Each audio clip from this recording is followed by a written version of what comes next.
Good morning, everyone. Naigising ko lang. Today is Friday. So, huling araw para sa pagtatrabaho ng mga kalahatang tao. Pero ang aking asawa is Saturday kasi nagpa-part-time job siya kasi nga mahirap ang buhay. So, dito po kami ngayon sa hotel. Diba? Yan po ang aking view. Tahimik ang buhay dito. Saan natin ito?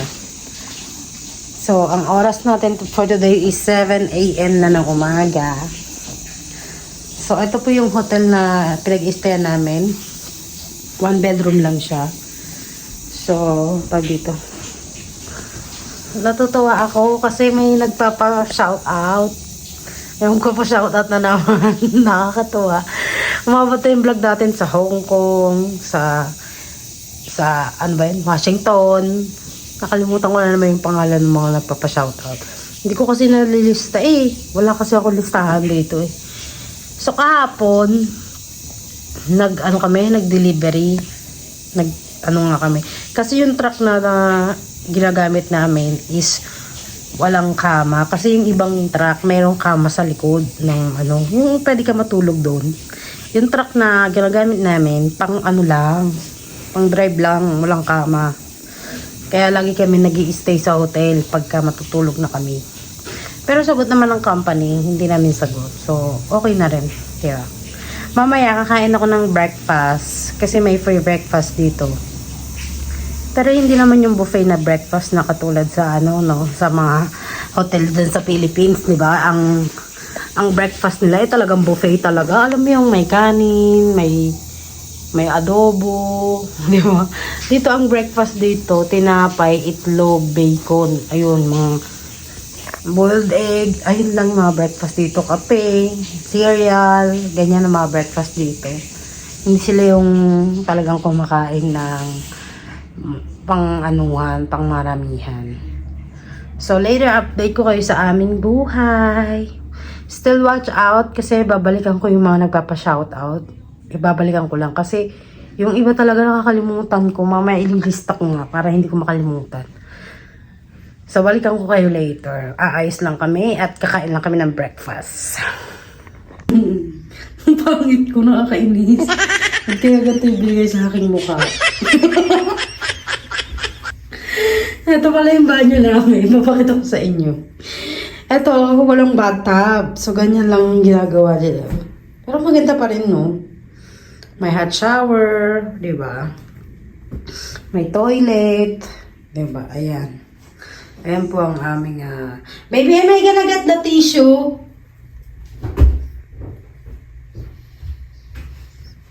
Oh, you should leave it.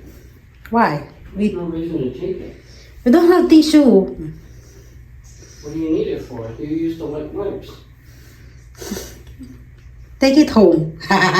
Plenty of time. Diyan Okay? naman malalaman na sobrang bait na napangasawa mo.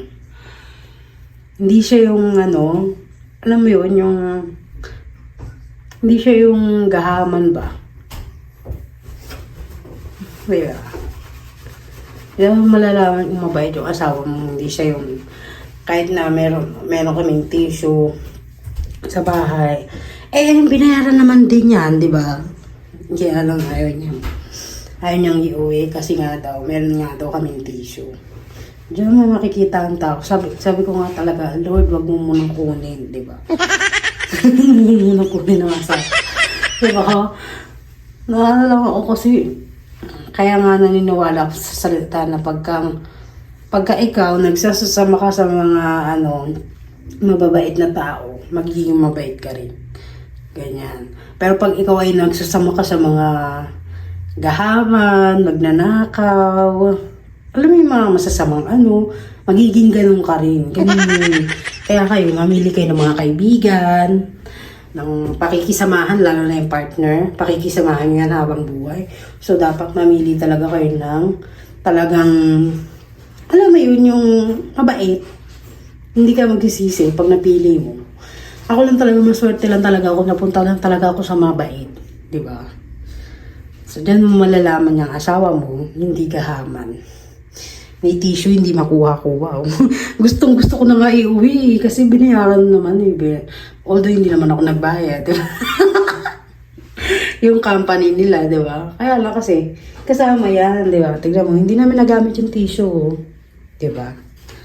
Nakakahinayang, di ba? Pag, lagi pa naman din kami nag-i-stay. Ganun pa ako. Tapos yung mga ganito. Eto, mga ganito, pwede namin iuwi, mga ganyan. Kaya lang, hindi ko na inuwi kasi meron naman kami shampoo, mga ganyan-ganyan, makeup removal, ganyan-ganyan. Hindi ko na inuwi. Meron pa sila mga ganyan-ganyan. Ito pang coffee yata to eh. O, diba? Pang coffee. Hindi ko na inuuwi yan kasi aanhin ko yan. Di ba mamaya pang ano lang yan sa bahay. Tatapon ko lang din yan pagdating sa bahay, diba? So, wag na. Hayaan mo sila dyan. Hayaan mo yung iba gumamit ng mga ganyan kasi baka kailangan ng iba, diba? Huwag mo nang anuhin. Pagka hindi nyo na kailangan, hindi nyo kunin, diba? Diba? Share ko lang. Ito po ang aming free breakfast, diba? Masarap. Hi everyone, tapos lang na mag-breakfast. Nandito na ako sa loob ng truck. Busog na naman ang lola mo. Ay, nilalamig ako. Dito sa Amerika, ang babait ng mga tao. Ewan ko lang nga kasi hindi po ko nakakakita ng ano, ng Maldita. Nung alam mo yon yung lag na kasimangot. Dito pagka nakakita mo sila, laging nakasmile. Nakaganon, no? Nakaganyan. Minsan nga, hello, good morning. Minsan gumaganon pa. Bumabati pa. Unfortunately, they don't have a power outlet here, so I won't be able to come here during the winter. I'll have to go to Days Inn because I can't plug in the truck. Ay, lumihing! I told you it's gonna be a little bit cold. Baby, you know malamig? What's that? Cold. You know my language already. Hindi na ako papagod na ako mag-English. Minsan nga iniisip ko na bumalik na lang ako sa Philippines. Pagod na ako mag-English.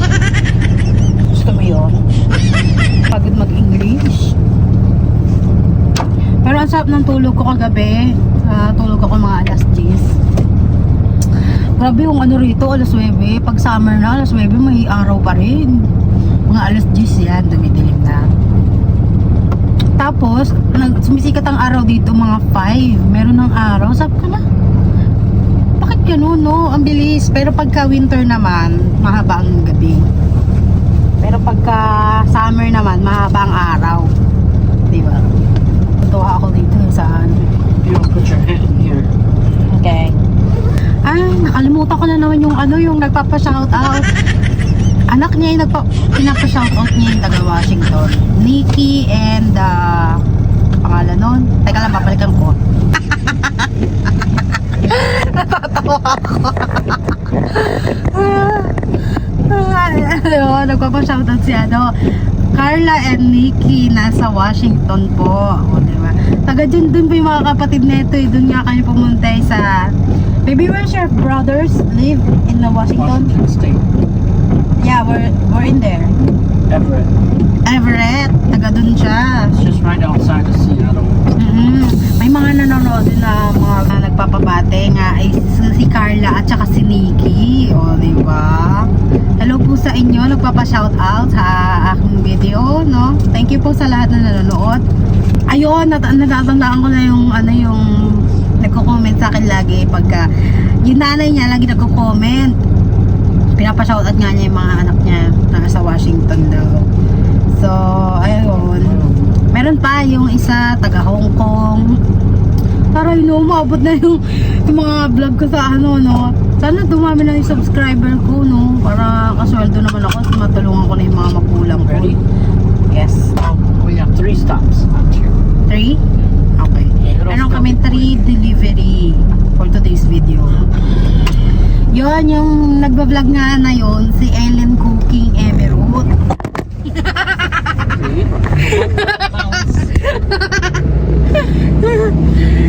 Hello Ellen, kung manood ka man ulit ng aking video, Patuloy mo lang yung magandang gawain mo. Huwag kayo magsawang nanonood ng aking video, no? Yung napaka-dry ng may magsabi, ano ba yung panis na laway mo? Hindi pa yun ilamos ka muna doon, no?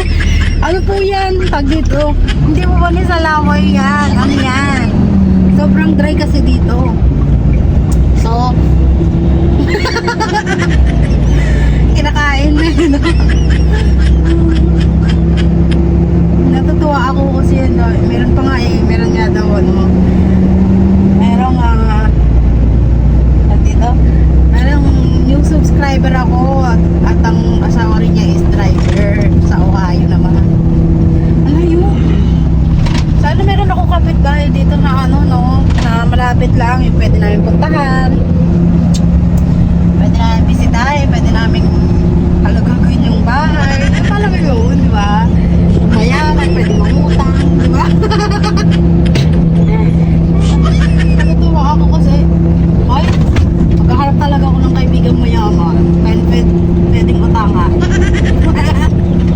Natutuwa ako kasi, parami na ng parami ang aking subscriber. Di ba? Ang babait nila, no? At saka, wala pa akong subscriber na, na tag ito. Yung binabash ako, di ba? Sana mo muna tayo magkaroon ng ganyan, no? Baka mamaya, sumakit ang ulo ko dyan na mag-start yung kalbaryo ng buhay ko, no? Huwag po tayo, mabash. Happy lang, ganyan. Parang si Small Louding, no? Of course! No bashing, di ba? Natutuwa lang ako kasi araw-araw madalas ang aking subscriber. Hindi siya yung kahit isa lang yan, okay lang basta may mag-subscribe, di ba? Nakakatuwa lang kasi eto ba, kahapon nakausap ko yung aking nanay. Siyempre, ang akala nga nila nakapangmasawa ko ng sobrang yaman, ganyan-ganyan, tatayuan na sila ng bahay. Alam mo yun, yung lagi ko nga hinihiling, Lord, gawin mo lang akong mayaman. Di ba? Lahat ng gusto ng magulang ko, susundin ko. Kasi, ayun ang akala nila kasi, yung, alam mo yun, yung, nandito ko lang sa Amerika, mayaman na daw ako, ganyan, hindi na daw ako tumulong. Diyos ko po, dahil, magkano lang po ba ang sweldo ng truck driver? Basta maliit lang ang sweldo ng ng truck driver. Ang akala nila, malaki. Siyempre, sa pagka-convert mo ng yan, ng peso, malaki nga. Pero, pag dito ka naman tumira, bilihin mo, bayaran mo, utang mo. Yung mga bayaran mo ng bills, yung pagkain mo. Diyos ko po, wala na pong matitira. Kaya hindi ko po alam kung paano po gagawin. Kasi, kaya nga nagpupursige po akong mag-vlog. Diba? Para kahit pa paano, meron akong income ba? Kasi kung wala, kung hindi ko po alam kung paano ko tutulungan mga magulang ko. Kasi, akala nila talaga mayaman talaga ako. Na ano lang ako. Kasi, ayan, nagbibigay sa akin siya ng depress. Na alam mo yun na, hindi naman ako mayaman. Hindi naman mayaman na bang asawa ko. Hindi naman nilata lang ang asawa ko. Alam mo yun, yung tinataing pera ba? Kasi, di ba, may mga nanay tayo na, gusto nila tayo, gusto nila natulungan natin ang mga magulang. Oo, nandiyan na po tayo. Pero sa sitwasyon ko po, nakakarating lang po dito sa US. 2 months pa lang po ako dito sa US. Diyos ko po, wala pa po ako ni piso. Yung pera ko lang po sa wallet is yung hiningi ko po sa tatay ko bago ko umalis, 50 pesos. Ayun lang po ang aking pera. Kaya nga sabi ko, matulungan nyo akong magpa-subscribe. Kasi, una sa lahat, kayo naman ang una kong tutulungan. Ako, pagka sweldo ko dyan sa YouTube na yan, kayo ang una kong tutulungan. Ang ending day, tinatamad din magpa-subscribe. Pero nanonood na ng nanay ko.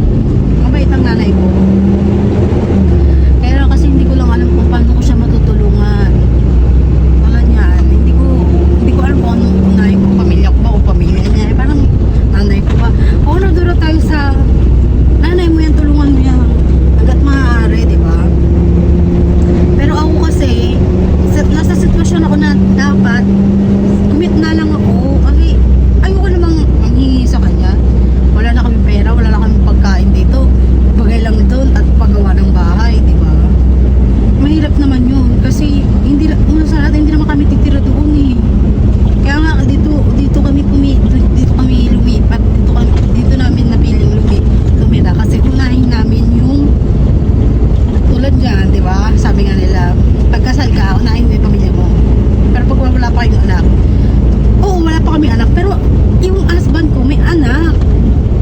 Paano ko aanohin, di ba? Kaya hindi ko alam kung paano ko ayusin to yung... Kaya minsan natatawa na lang ako sa problema ko. Ang sabi ko sa anak ko tawan na lang natin yung problema. Kaya mo yung problema ang mamroblema sa atin. Kasi ayun po ang sitwasyon ng buhay ko ngayon. Kasi ang akala ng mga magulang ko nga, pasarap lang ako rito. Siyempre susuportahan ko muna yung asawa ko. Kaya ako muna siyang mag-ipon. Saka siya tumulong, di ba? Hindi naman yung agad-agad na may ipon nga, konti lang ipon. Sabihin na natin may ipon siya.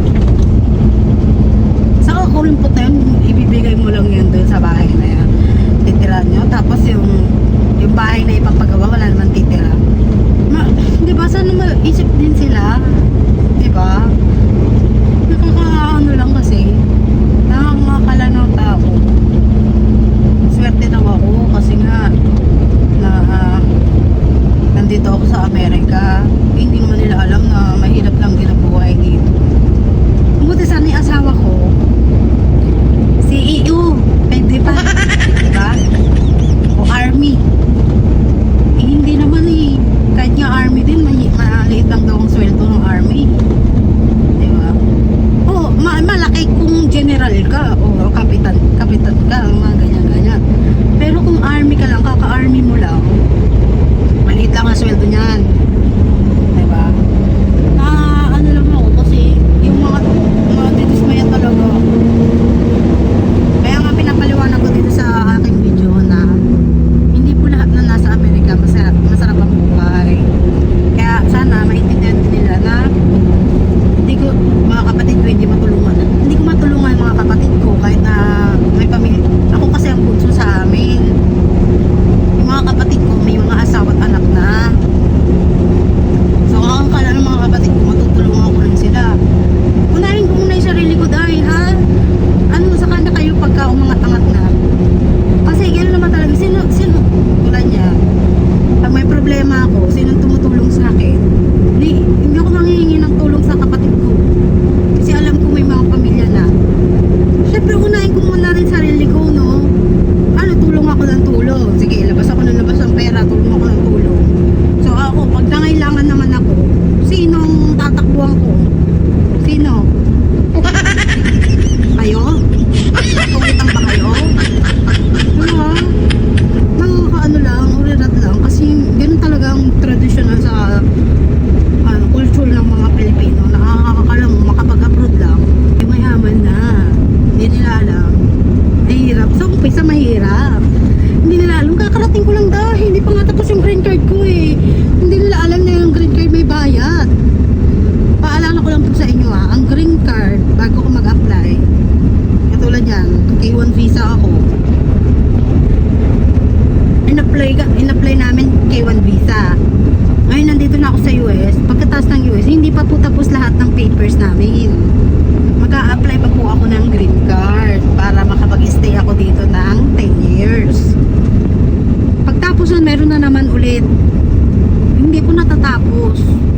Kaya papaalam ko sa inyo kung magana ang green card, ha? Magulat kayo. $1,440.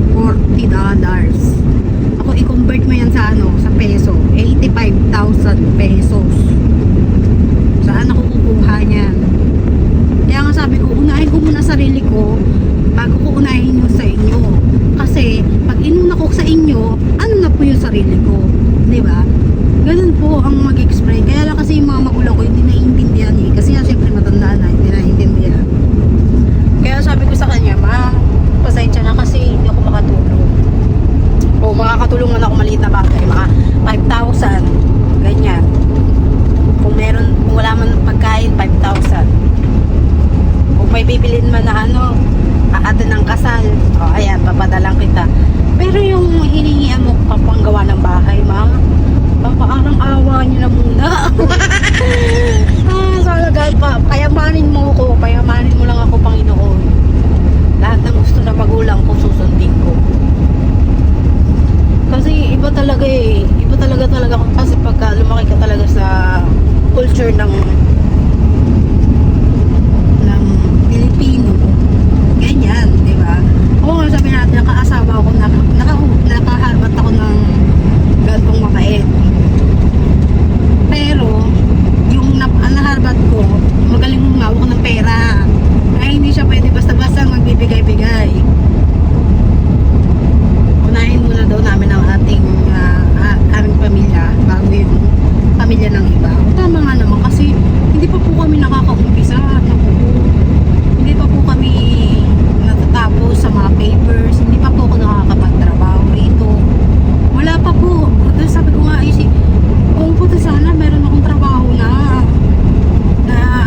mo yung bahay, tapos gagastos ng kalahating milyon.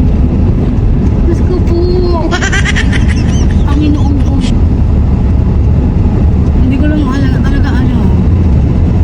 Ganun po ang sitwasyon namin ng aking mga magulang.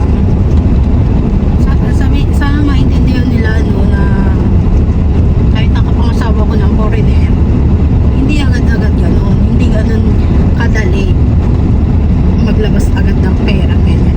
Buti sana itong napangasawa ko may milyon-milyon sa bangko. Diba? Wala naman po eh. Nakakaano nga eh. Nakakalungkot nga eh. Kaya nga ako nagpupursige ako mag-vlog kasi alam ko pagka pinagsikapan ko tong vlog na to, kaangat din at magkakaroon din ako ng sweldo kahit paano, kahit piso yan. Pera pa rin yan, diba? Basta may income ba? Kasi ako, hindi ako sanay sa ganito yung tengka lang sa bahay.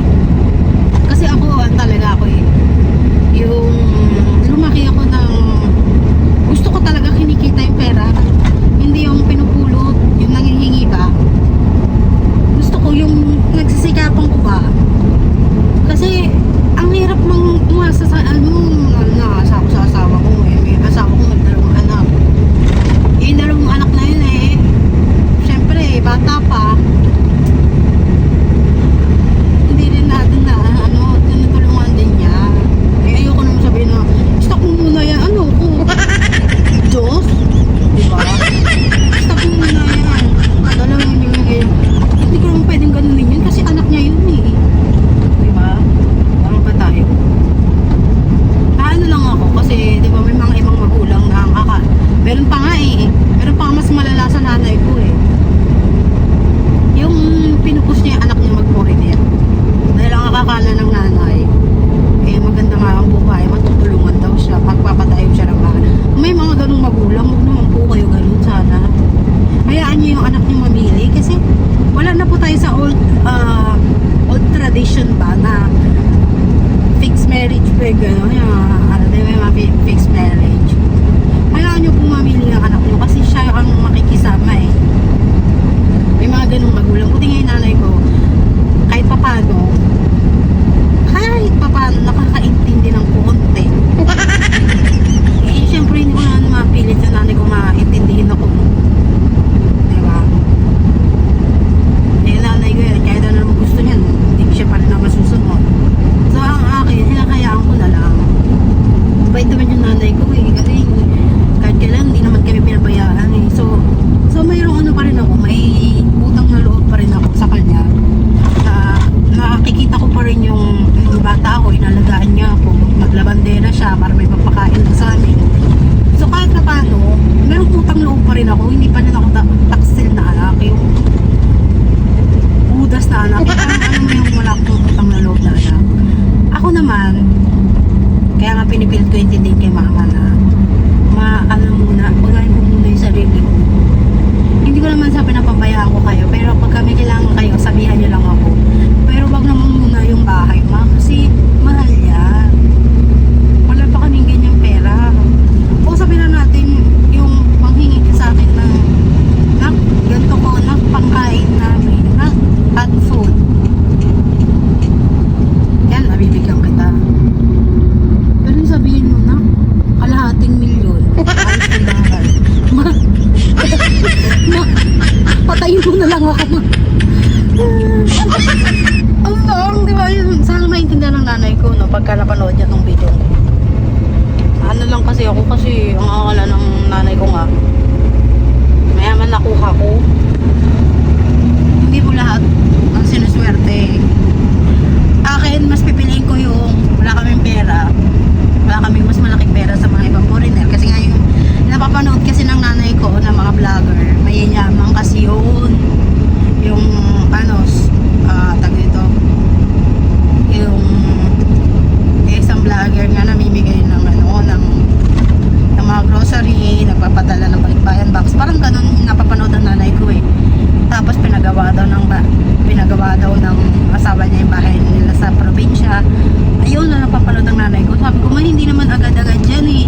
Kasi biruin mo nga ilang taon na silang nagsasama niyan, saka pinagawa, hindi naman agad-agad eh. Mama, pwede ka naman mag-antay eh.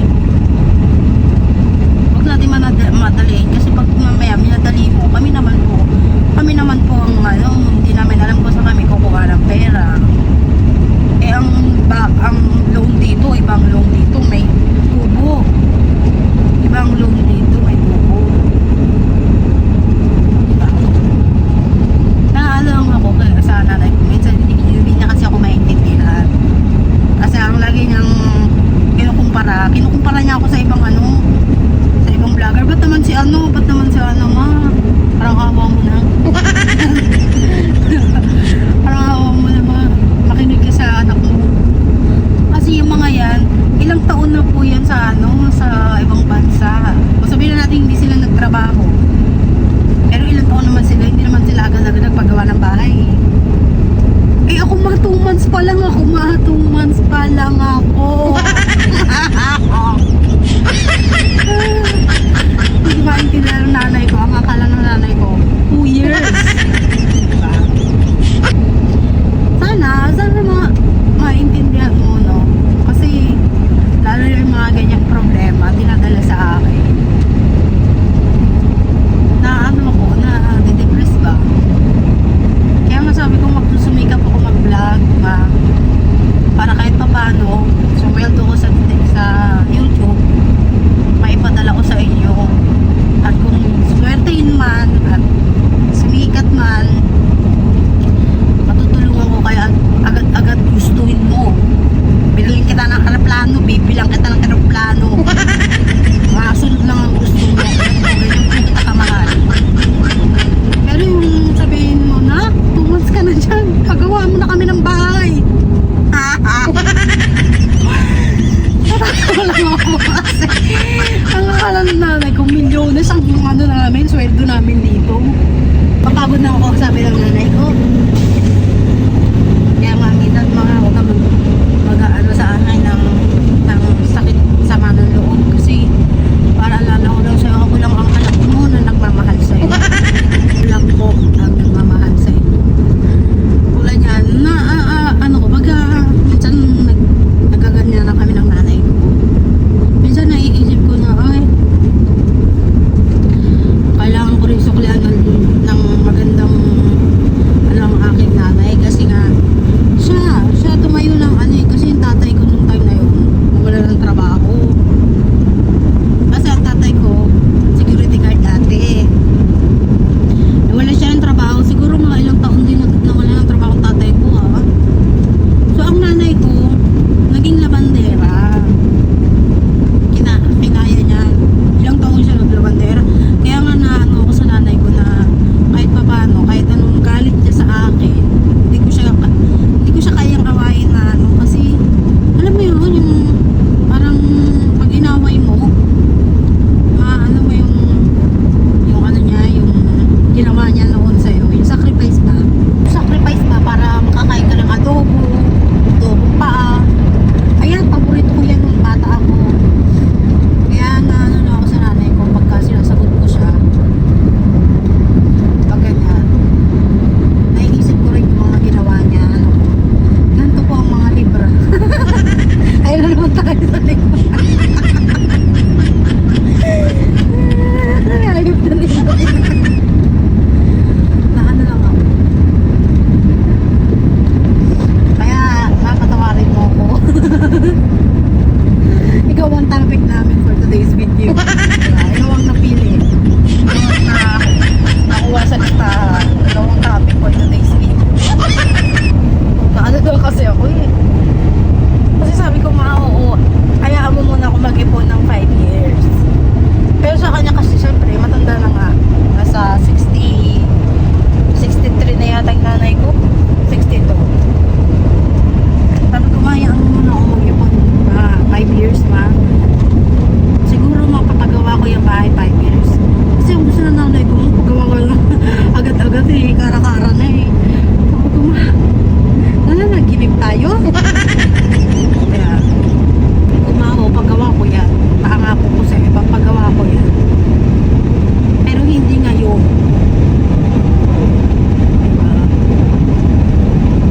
Siyempre ang ano niya, anak, matanda na ako, baka mamaya pagka pinagawa mo to, wala na ako. Naku, huwag ka muna mag-iisip na ganyan. Kaya ayoko nag-iisip siya ng gano'n. Kasi, parang, alam mo yun, pinapating niya na yung sarili niya. Sabi ko nga, ayoko na magsalita, pagod na ako magpaliwanag. Nandun na tayo sa matanda na nga sila. Siyempre, 5 years din, matagal-tagal din. Siyempre, hindi ko naman, sabihin na natin, sabi ko, within 5 years, malay mo maging 3 years, 4 years, di ba? Hindi natin alam. depende sa pasok ng pera dito. Diba?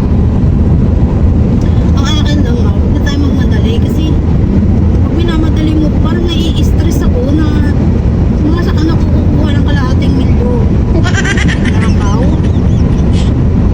Ay, tamahan, hindi pa nga ako sikat sa vlogger eh. Hindi pa nga ako nakaka-1,000 sa subscriber eh. Diba? Para ma-monetize tayo eh. Kasi yan mo agad ako ng ganyan.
sa tulpo.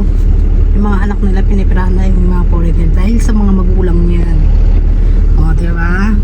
Umamin kayo. Umamin kayo sa hindi. Feeling ko kaya ganyan yung mga anak nila kasi dahil sa mga magulang. Hindi naman sila sinisisi magulang. Yung mga magulang kasi na, ay, perahan mo yan. Ay, mahingi ka ng ganyan. Ay, mga ganyan.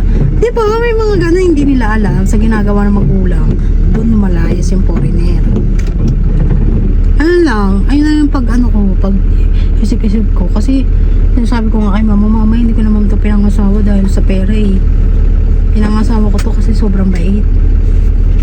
Diba? Hindi ko siya nilinlang sa pera, hindi ko siya tinaguan ng pera. Yung alam mo yon, yung basta hindi ko ma-explain. Hindi ko siya pinirahan, lahat ng resibo na kailangan niya sinesend ko kahit hindi niya kailangan. Sinesend ko kasi alam ko na pag once na hindi nagtago ako, feeling ko kasi pagka relasyon, pag nagtago ka ng alam niya ikakagalit ng isa, doon magkakalamat ang ano. Kaya nga pinag-iingatan ko talaga kasi ayoko sa relasyon na may lamat ba, kasi parang glass yan eh, parang baso ng babasagin yan eh. Once na mabasag yan, once na mag-crack yan, may lamat na yan, hindi na mababago yan. Kaya nga iniingat-ingatan ko eh. Kaya sabi ko, mama, tsaga-tsaga lang po tayo kasi mahirap pa ang buhay, ma. Diba? Hindi pa ako, oo, sana kung may trabaho ako eh. May trabaho na ako eh, diba? Malaki-laki ang papadala ko.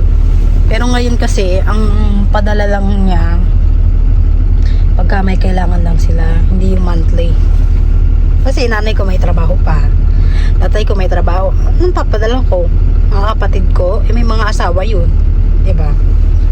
May mga pamilya na yun. Ayoko naman ng mga kapatid ko umasa rin sa kanya. Ano na, kawawa naman tong asawa ko, diba? Nahin muna namin pamilya namin bago, pagka nauna namin pamilya namin at may sobra, saka tayo tumulong. Hindi po yung wala pa nga eh, tutulong ka na. Eh di kami naman ang nawalan. Tapos pag nawalan naman kami naman ang manghihingi sa inyo. Parang, pag tutulungan nyo ba kami? Diba? So, tanong lang, tutulungan nyo ba kami pag kami ang nawalan? Diba hindi? Kaya nga inuuna muna yung sarili namin eh, para pagka nauna namin sarili namin, pag sumobra, saka kami tumulong.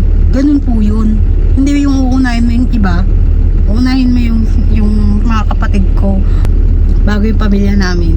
Tapos kami nawalan na, kakatulong. Tapos ang hingi ako,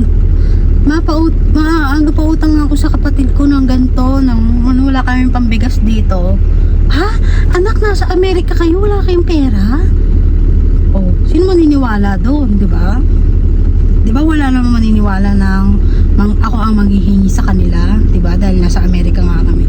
Kasi ayun mga ng mga tao eh, di ba? Pagka nasa ibang bansa ka nga, hindi ka uubusan ng pera. Ayan ang nila, ang akala nila. Kaya nga, Lord, gawin mo lang akong mayaman. Lahat ng yan, lahat ng gustong nanay ko, gagawin ko. Pabili siya ng jet, bibilang ko ng jet. Bili ka ng aeroplano, bilang ka ng aeroplano. Masunod lang gusto mo. Gawin mo lang akong mayaman, Lord. Matuwa lang nanay ko. Parang ganyan. Ang wini-wish ko eh. Nakakapagod na kasi. Ako kasi sa relasyon namin, hindi ako naghahawak ng pera. Kasi pag ako naghawak ng pera, alam ng asawa ko na tutulong ako kay mga kapatid ko, yung mga magulang ko. Alam niya yan. Kaya nga sabi ko, siya lang magawa. Kasi pag ako ang naghawak yan, ubus yan. Baka mangulubi tayo, manghingi tayo sa mga kapatid mo. Diba ko naman ang ganun, di ba? Baby, can I go outside with you? Papakita ko sa inyo kung ano yung deliver. Mga ano po to, supply ng mga panggawa ng bahay, ganyan. Ganyan lang po yung truck na gamit namin. Hindi po siya yung sobrang laki. Ayan.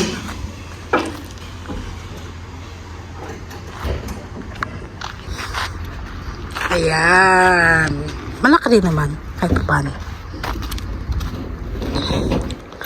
Meron kasi yung, ito kasi sumunod sa pinakamalaki. Yung pinakamalaki, ayun, malaki ang sweldo. Pero ito, hindi po ganito kalaki ang sweldo yung ganyang truck. Pasok na ako.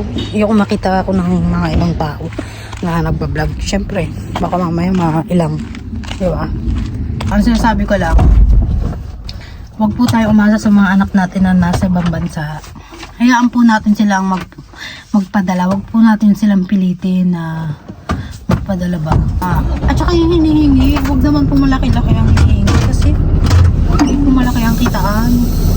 Lalo na yung anak niyo, wala naman pong trabaho. Maasa lang po sa asawa. Huwag naman po kayo maghihingi ng ganyan. Pasalamat na lang po kayo yung anak mo. Maayos ang pinuntahan, maayos ang asawa, hindi sinasaktan, hindi binubuo. Yun na lang po ipansuggest nyo na ano. Kasi yung anak nyo naman, alam nyo naman sa sarili nyo na yung anak nyo, hindi kayo kakalimutan yan, di ba? Yan lang yung sinasabi ko na huwag nyo pong pilitin yung anak nyo. Kasi once na pinipilit nyo yan, dyan nagkakaroon ng pag-aaway yung mag-asawa. Di ba?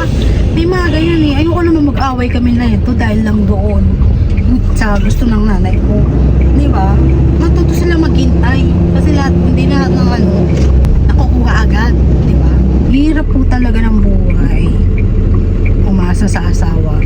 Hindi ko na pero mabait ang aking nanay.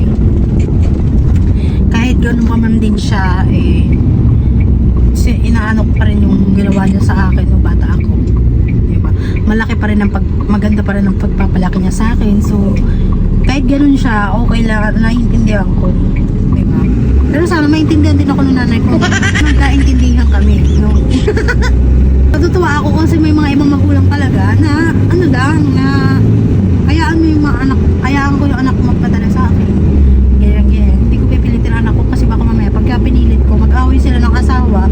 Ang ending, pinauwi siya dito sa Philippines, hindi pare-parehas na kami wala. Yung ganun, diba? Sana maisip din ng nanay kong ganyan. Thank you for watching this video. Don't forget to like and subscribe our channel. Share na rin sa mga kagaya ko na